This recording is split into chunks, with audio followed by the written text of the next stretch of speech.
it has taken a new trend as government now moves to sack all striking teachers. Government yawadde deadline yanaku z'omwezi nga 3 omwezi guno lwe lunaku olwokuna eri abasomesa bonna abatannaba kubeera nga badda ku mirimu. Enkya y'olunaku olwaleero tugenda kubeera nga twegatibwako omwami Filbert Baguma, ono ye ssaabawandiisi w'ekitongole oba ekibiina ekigatta abasomesa mu ggwanga ekya Uganda National Teachers Union. Mu ddakiika ntono nnyo agenda kubeera naffe wano okwongera okutegeera what exactly do teachers want, abasomesa ki kyennyini kye beetaaga mu kaseera kano, nga tukimanyi nti they have had a series of discussion ne government n'omukulembeze w'eggwanga ku levels ez'enjawulo okutuuka wetutuukidde wano nga government ng'eyita mu ministry eya public service ega nti bonna abo abanaaba batazze ku mirimu by Thursday June 30th emirimu gigenda kubeera nga gibayita mu myaganya gy'engalo. Government will be cracking the whip kwabo bonna abanaaba batageze mu masomero. UNATU nga bwe tuze tubategeeza mu programu zaffe wano ez'enjawulo n'amawulire gaffe balemeddeko bagamba there is no amount of threats that will scare them. They will actually continue with their strike oba osobola okugiyita industrial action okutuusa nga government eyina akyekozeewo. They want assurance okuva mu government ng'eri convincing ng'ebategeeza nti enhancement ze beetaaga mu misaala gyabwe egenda kubeera ng'ekolebwa.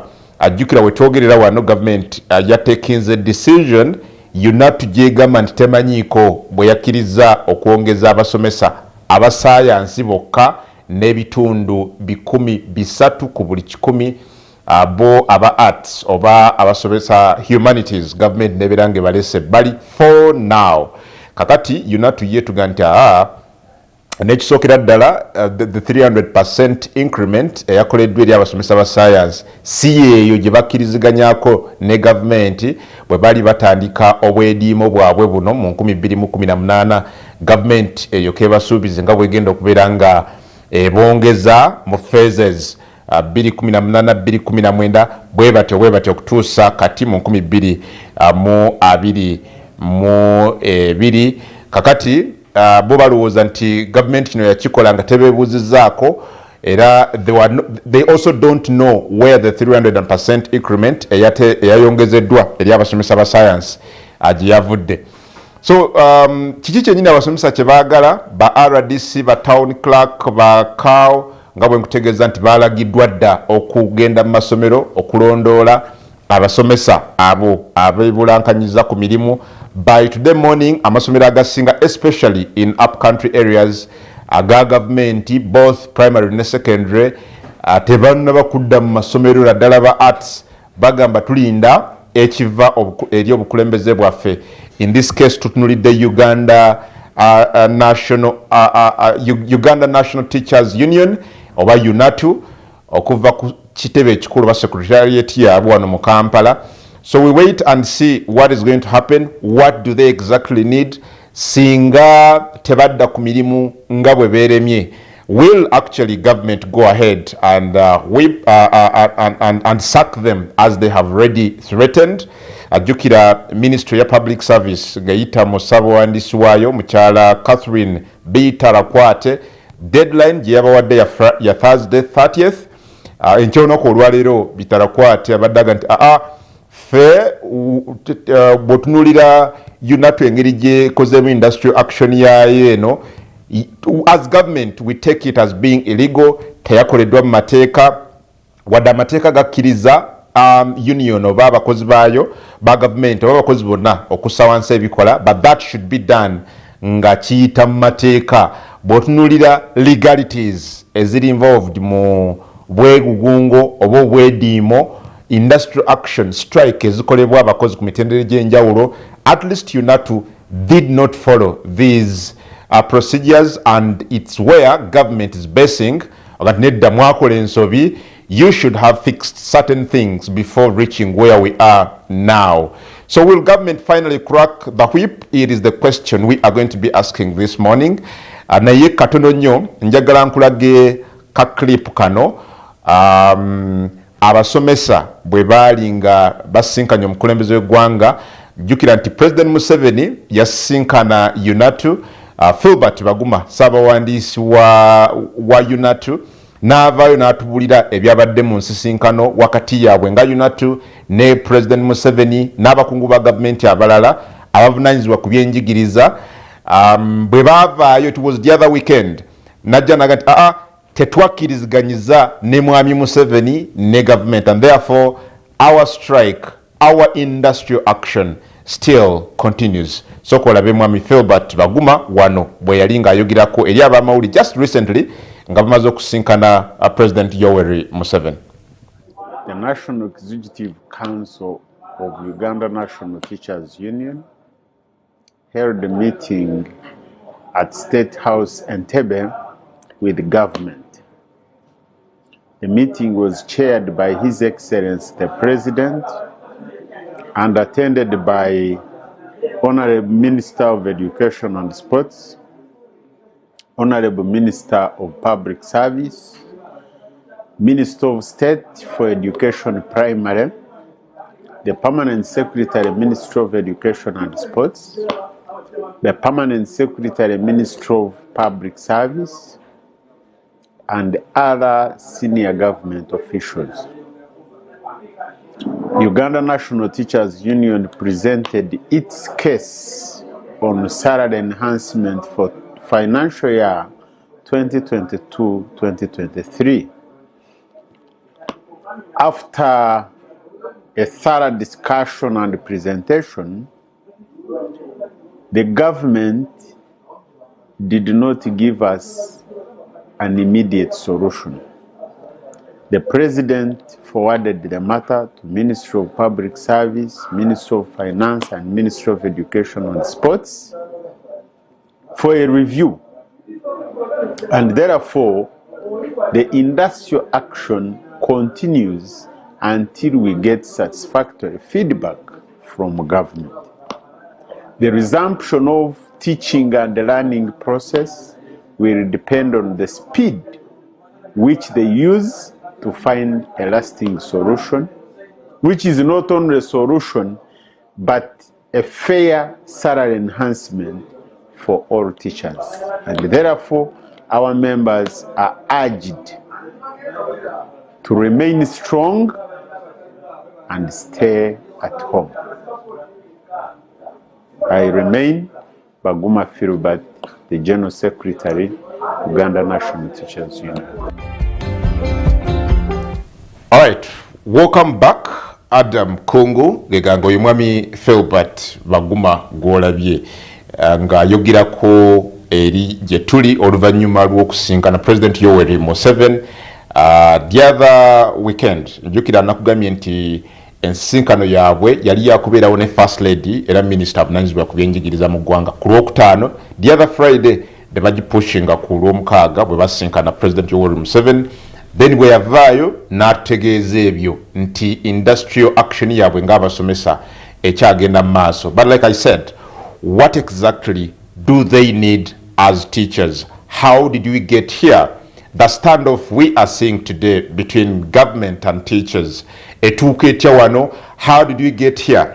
Mwami Filbert Baguma, ssaabawandiisi wa UNATU mu studios amaze okubeera nga atwegattako. Njagala sukakulamuseeko. So okuza ku bantu. Neyanziza okumpita wano okwogerako n'Abannayuganda ku byenjigiriza. Njagala kubuuza abo bonna abalaba Baba TV. Yes, sebo. Okay, Mwami Baguma. Sebo.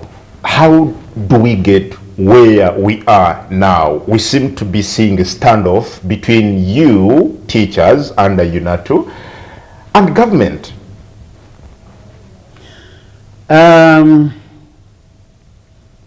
I don't want to call it a standoff, but there is a grievance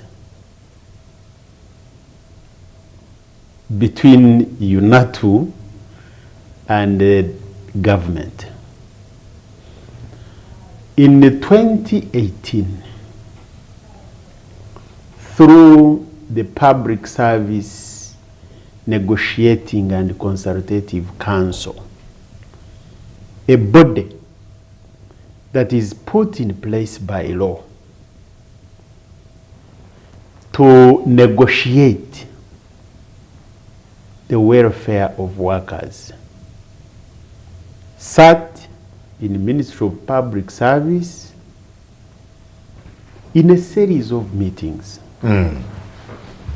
And we came up with figures that government should progressively enhance public servants, including the teachers, over a period of time. It was starting in 2018-2019. Financial year, yes. 18-19.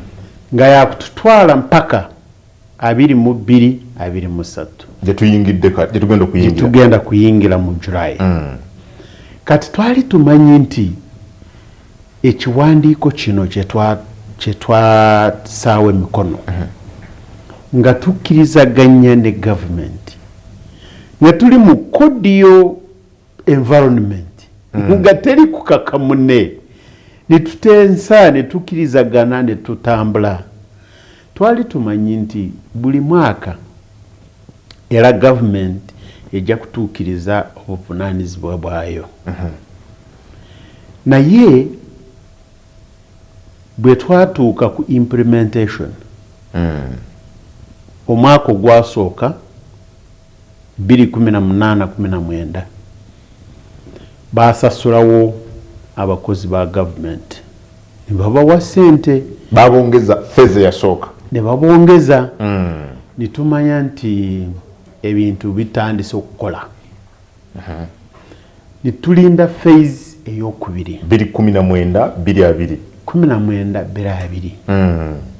Abasomesa mwe twali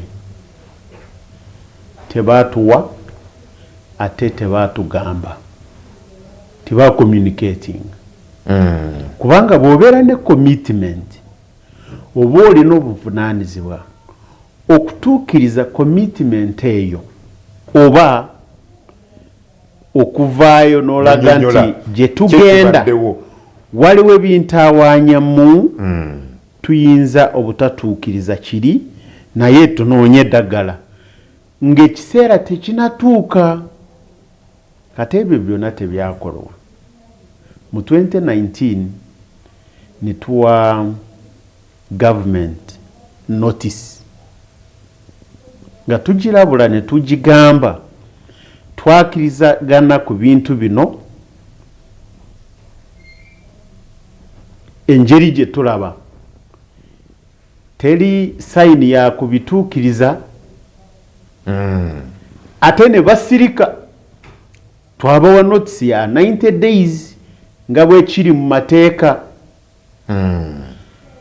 Twagibawa ennaku zaali 19 ogwokubiri ng'egwayo 19 ogwokutaano 2019.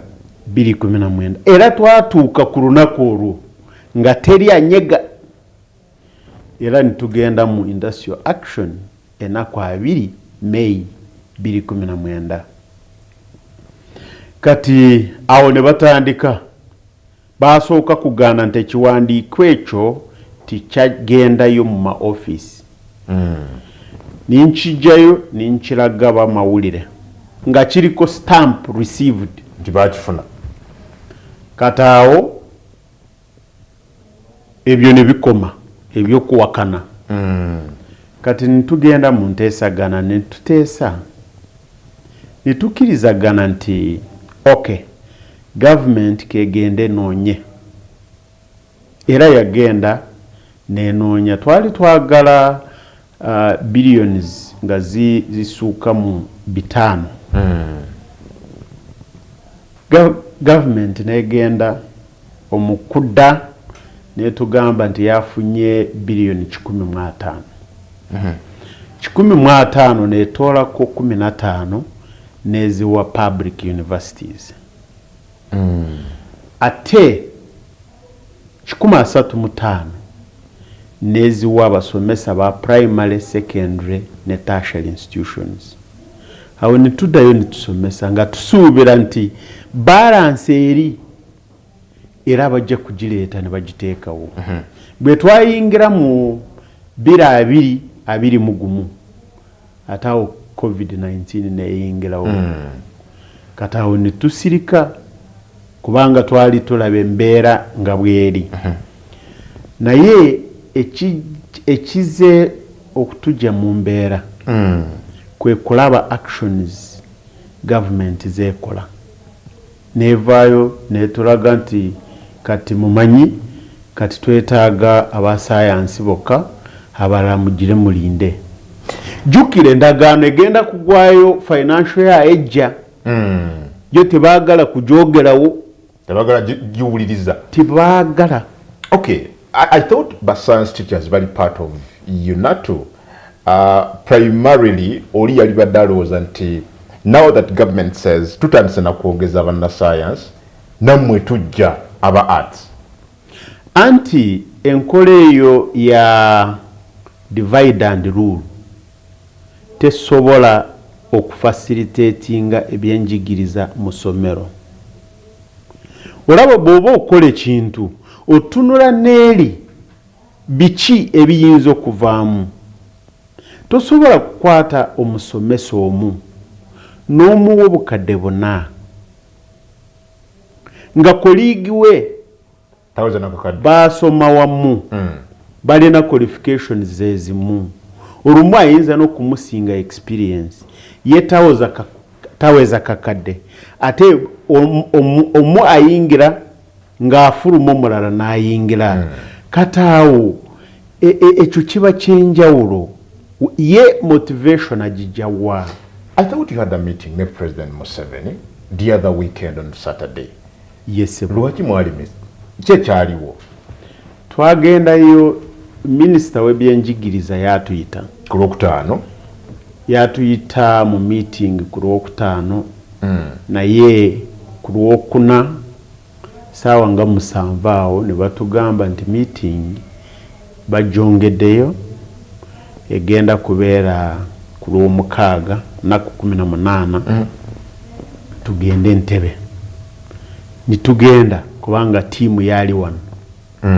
Nitugenda Entebbe nga tulina ekiwandiiko kyaffe ne tuwaayo ensonga zaffe ne batugamba nti government kati terina sente lwaki esazeewo okuprioritizinga abasomesa aba science.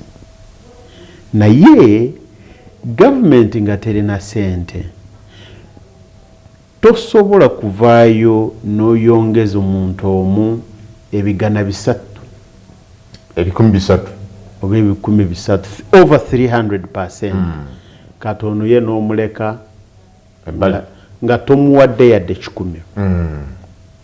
Ekyokubiri twarabye government ng'egenda mu parliament ng'etwalayo supplementary budget. We shall come to that. So you failed to agree with the president in that meeting?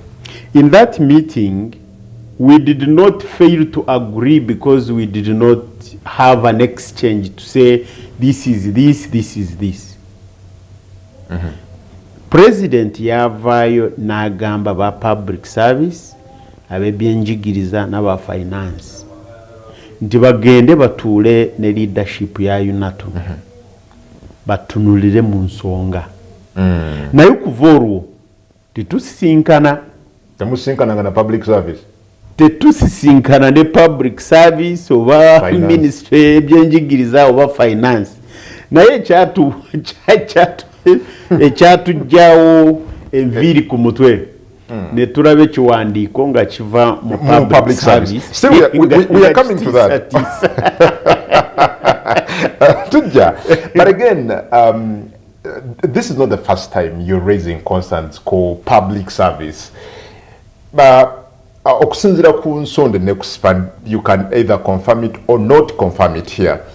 bwe mwali nga musikanye president ku lw'omukaaga you still raised similar concerns eri public service. Yes. What explains this bad blood between you, UNATU, and public service?